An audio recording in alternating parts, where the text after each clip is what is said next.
Des installations électriques anarchiques issues des fils électriques entremêlés. Le phénomène est communément appelé toile d'araignée. Cette pratique s'observe dans la commune de Kandji avec une proportion inquiétante, notamment dans le premier arrondissement de la ville.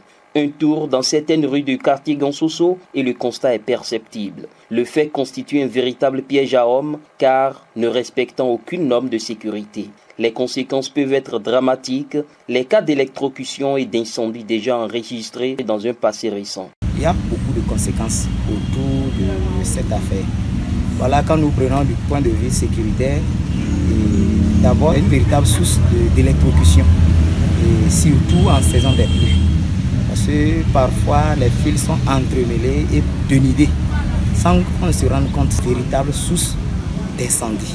C'est déplorable parce que depuis si longtemps, la situation là, c'est un peu criard.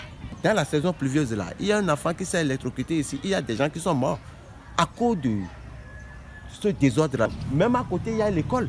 Les enfants vont sortir de l'école et le fil tombe par terre, ils s'amusent. Voyez le risque qu'on court. Même avant-hier, moi je venais, il y a un poteau qui est tombé. Heureusement que je ne filais pas, sinon j'allais rentrer dedans. Chacun s'érige en électricien, tirant ses propres fils sans tenir compte des règles de sécurité élémentaires.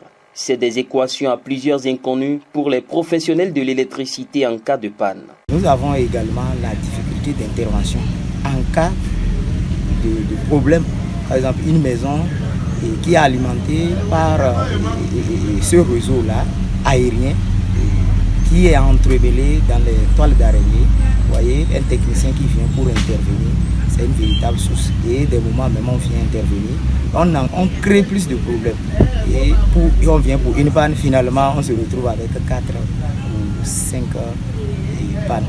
Outre le problème de sécurité, cette léthargie sous-tend des situations techniques, exposant insidieusement les pratiquants à des dépenses économiques considérables.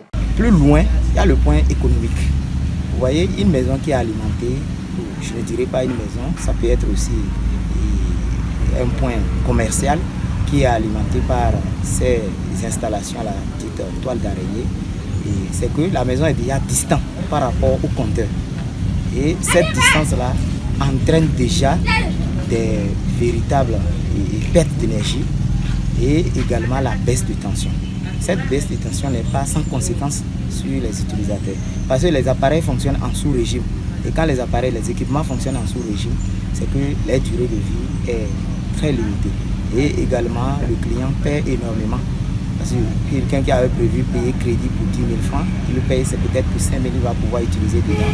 La chute, la baisse en ligne et la chute de tension, du moins en ligne, a déjà pris la grande partie. À quel sens se vouer si les voies les plus indiquées restent silencieuses face à cette dérive, si ce n'est que se plier aux règles de méfiance? Aux riverains, ceux qui sont dans ces zones, c'est de doubler la vigilance. C'est de doubler la vigilance, surtout en saison des pluies. Lorsqu'ils voient les fils qui tombent par terre, de ne pas, s'ils ne sont pas techniciens, de ne pas se hasarder à toucher.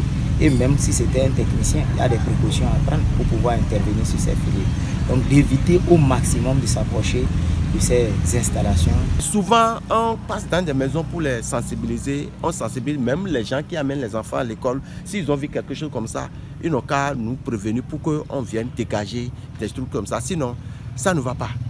Les riverains, surtout les enfants, sont exposés à de permanents dangers. En l'état actuel des choses, il est urgent que les personnes les plus indiquées se penchent sur la situation. Certes, l'électricité est indéniablement une denrée très importante, mais elle peut également constituer un véritable danger pour la vie humaine.